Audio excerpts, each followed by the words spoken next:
ফিরাউন এবার দোয়া করতে করতে সারা রাত দোয়া করতে, ফজরের সময় সকালবেলা পাহাড় থেকে হাইটে হাইটে নামতেছিল।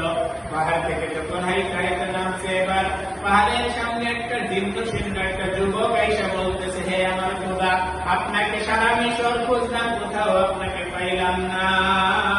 আমি তো আপনাকে একটা বিচার দেওয়ার জন্য আসছি, একটা নালিশ করার জন্য আসছি।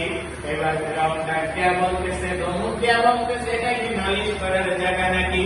তুই আমার সিংহাসনে যাবে, তুই আমার আদালতে যাবি, তো সেখানেই তোর বিচার করবো, সেখানেই তোর নালিশ শুনবো। এই কথা যখন বলছে, ওই যুবকটা ডাক দিয়া বলতেছে, না না, আমি আপনার সিংহাসনে যাব না, আমি এখানেই বসে এখানেই দাঁড়ায় বিচার দিব, এখানেই আপনার ফায়সালা দেওয়ার লাগবে। এখান থেকে একটা কদম যদি আপনার বের বাড়ান, তাহলে আপনার জ্ঞানটা ভাঙ্গা ফেলাবো। ফিরাউনকে যখন এই কথা বলছে, ফিরাউনের ভিতরে এবার ভয় চলে আসছে। হায় হায়, এত দূরে আমি পায়ে হাইটা খালি একা একা চলে আসলাম, আমার তো কোনো মানুষ আমার সাথে নাই, কোনো সেনাবাহিনী, কোনো র্যাব আমার সাথে নাই। এখন যদি এই যুবক আমাকে বলে আমার জ্ঞান ভাঙ্গা ফেলাবে, তাহলে তো আমার অবস্থা খারাপ হয়ে যাবে, কিনা বলে।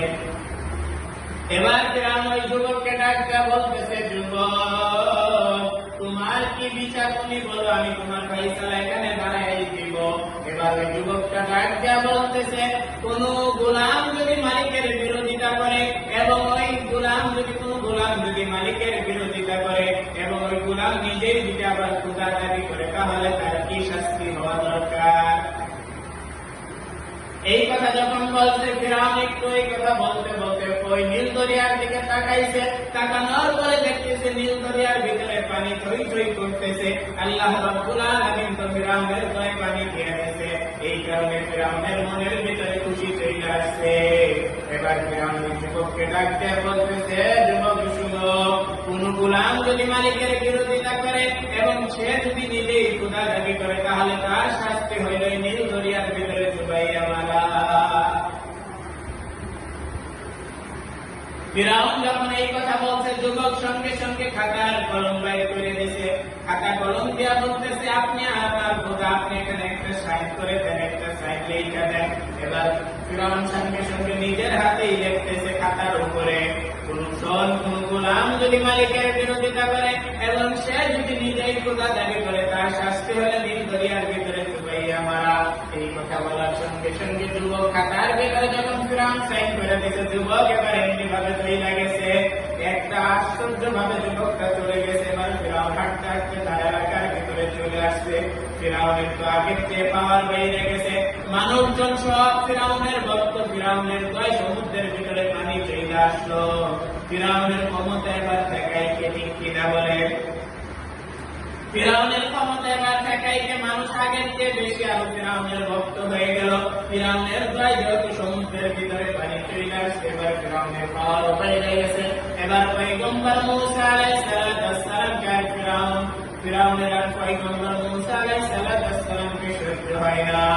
এবার পয়গম্বর মূসা আলাইহিস সালামকে কিভাবে এলাকা থেকে বিতাড়িত করতে হবে সেই চিন্তায় আছে। আল্লাহ রাব্বুল আলামিন পয়গম্বর মূসা আলাইহিস সালামকে বললেন, হে মূসা, তুমি তোমার বাহিনী নিয়ে এই নীল দরিয়া পার হয়ে চলে যাও। এই কথা যখন মালিকের আদেশ যখন পেয়ে গেছেন পয়গম্বর মূসা আলাইহিস সালাম, মালিকের আদেশ পাওয়া মাত্র পয়গম্বর মূসা আলাইহিস সালাম বনি ইসরাঈলকে নিয়ে 6 লক্ষ বনি ইসরাঈলকে নিয়ে যখন পয়গম্বর মূসা আলাইহিস সালাম রওনা হইছে, রওনা হওয়ার পরে ফিরাউন খবর পেয়ে গেছে। ফিরাউন তার বাহিনী নিয়ে মূসা আলাইহিস সালামকে দাওয়াত করতে এবার নীল দরিয়ার সামনে যখন চলে গেছে, ফিরাউনের বাহিনী ডান দিক থেকে আসতেছে, বাম দিক থেকে আসতেছে, ডান দিক বাম দিক পিছন দিক থেকে আসতেছে। এবার পয়গম্বর মূসা আলাইহিস সালামের উম্মতরা বনি ইসরাঈল আইয়া বলতেছে, হে পয়গম্বর মূসা, হে আমাদের নবী, আজকে মনে হয় ফিরাউনের হাত থেকে আমরা কেউ বাঁচতে পারবো না। আজকে মনে হয় আমাদের সবাইকে এখানে মেরে ফেলবে ফিরাউনের বাহিনী। এই কথা যখন বলছে পয়গম্বর মূসা আলাইহিস সালাম ডাকিয়ে বলতেছে, হে আমার উম্মত, তোমরা চিন্তা করো না, আমাদের সাথে আমার আল্লাহ আছে, আমার সাথে আমার রব আছে। আমাদের আল্লাহ দেখতে আমরা কখনোই চিন্তা করতে পারি না। আল্লাহ রাব্বুল আলামিন বলেন, আমা কারু আমা কারাল্লাহ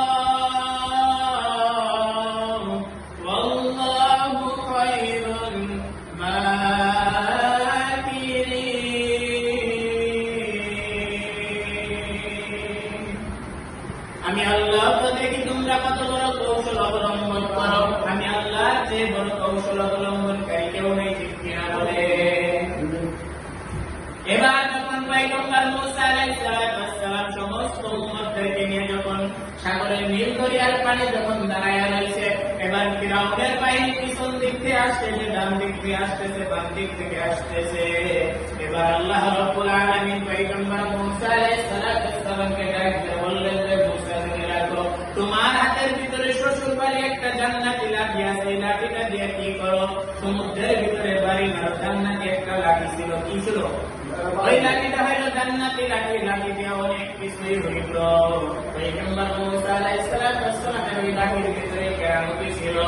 পয়গম্বর শুআয়ব আলাইহিস সালামের মেয়েকে যখন পয়গম্বর মূসা আলাইহিস সালাম বিবাহ করে যখন আসতেছিল, যখন পয়গম্বর মূসা আলাইহিস সালাম, তার শ্বশুরের নাম কি? পয়গম্বর শুআয়ব আলাইহিস সালাম, যখন তার মেয়েকে বিবাহ করে আসতেছিল, তখন পয়গম্বর মূসা আলাইহিস সালাম তখন তো কোনো সাইকেল সাইকেলও বের হয় নাই, গুন্ডা কোনো কিছুই বের হয় নাই। তখন এবার পয়গম্বর শুআয়ব আলাইহিস সালাম চিন্তা করতেছে, জামাই আমার, তাকে কি দেওয়া যায়, কি দেওয়া যায়। এবার মূসা আলাইহিস সালামকে শুআয়ব আলাইহিস সালাম চিন্তা করে একটা কি দিলেন? জান্নাতি লাঠিটা। বলতেছে, হে আমার জামাই, তুমি রাখো, এই লাঠিটা হইল জান্নাতি লাঠি, এই লাঠিটা আমি তোমাকে দিয়ে দিলাম, এই লাঠিটা তুমি নিয়ে চলে যাও। এই লাঠির ভিতরে জান্নাতি লাঠি, এই লাঠির ভিতরে অনেক আদিক কারিশমা আছে। এবার মূসা আলাইহিস সালাম লাঠি নিয়ে যখন চলে আসলেন, ওই লাঠিটাই ছিল জান্নাতি লাঠি। ওই লাঠি দিয়ে পয়গম্বর মূসা আলাইহিস সালাম অনেক কারিশমা দেখাইছে। মাঝে মাঝে ছাগল দিয়ে পাতা পাইরে খাওয়াইতো ছাগলকে। আবার ওই লাঠিটা জমিনের ভিতরে ছাড়লেই সাপ হয়ে যেত, আবার ধরলেই লাঠি হয়ে যেত। কত বড় কারিশমা ছিল।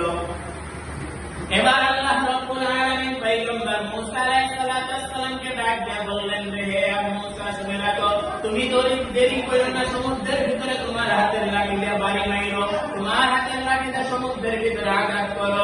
বনি ইসরাইল কত বড় ঘাড় বেঁকা উম্মত ছিল জানেন? বনি ইসরাইল বলতেছে, আমরা এখান থেকে একটা রাস্তা দিয়ে বের হবো না, আমরা এই এখান দিয়ে 12টা রাস্তা দিয়ে পার হবো। এই মুহূর্তে মনে করেন, যে মুহূর্তে মানুষ মারা যাবে, ওই মুহূর্তে তো একটা হইলেই হয়, ব্যবস্থা একটা ভালো একটা ব্যবস্থা হইলেই হয়। কিন্তু বনি ইসরাইল এত বড় খারাপ, এত নিকৃষ্ট মানুষ ছিল, তারা যে মুহূর্তে কি ফিরআউনের বাহিনী ধারা করছে, এখন বলতেছে কি আমরা এই সমুদ্রের ভিতর দিয়ে একটা রাস্তাটা পার হবো না, আমরা কয়টা রাস্তাটা পার হবো? 12টা রাস্তাটা পার হবো। তখন আল্লাহ রাব্বুল আলামিন বললেন, হে মূসা, তোমার হাতের লাঠি দিয়ে কি করো? সমুদ্রের ভিতরে আঘাত করো, তাহলে এই রাস্তা হয়ে যাবে, ব্যবস্থা হয়ে যাবে। এখন তো আমাদের পদ্মা সেতু বানাইছে সাগরের ভিতর, এটা দেখেই আমরা আশ্চর্য হয়ে যাই। কিন্তু পয়গম্বর মূসা আলাইহিস সালাম কিরকম রাস্তা বানাইছে আল্লাহর কুদরতে, এই রাস্তা পৃথিবীর কোনো মানুষ দেখে নাই। কত বড় আশ্চর্য রাস্তা হয়ে গেল। এবার পয়গম্বর মূসা আলাইহিস সালাম আল্লাহর হুকুম পাওয়ার সঙ্গে সঙ্গে সমুদ্রের ভিতরে বাড়ি দিলেন। বাড়ি দেওয়ার সঙ্গে সঙ্গে 12টা রাস্তার ব্যবস্থা করে দিলেন একজন, তিনি কে? আল্লাহ রাব্বুল আলামিন সঙ্গে সঙ্গে 12টা রাস্তার ব্যবস্থা করে দিয়েছেন। এবার পয়গম্বর মূসা আলাইহিস সালাম বনি ইসরাইলকে নিয়ে 12টা রাস্তা দিয়ে চলে যেতে লাগলেন। পয়গম্বর মূসা আলাইহিস সালাম যখন সাগরের মাঝখানে, নীল দরিয়ার মাঝখানে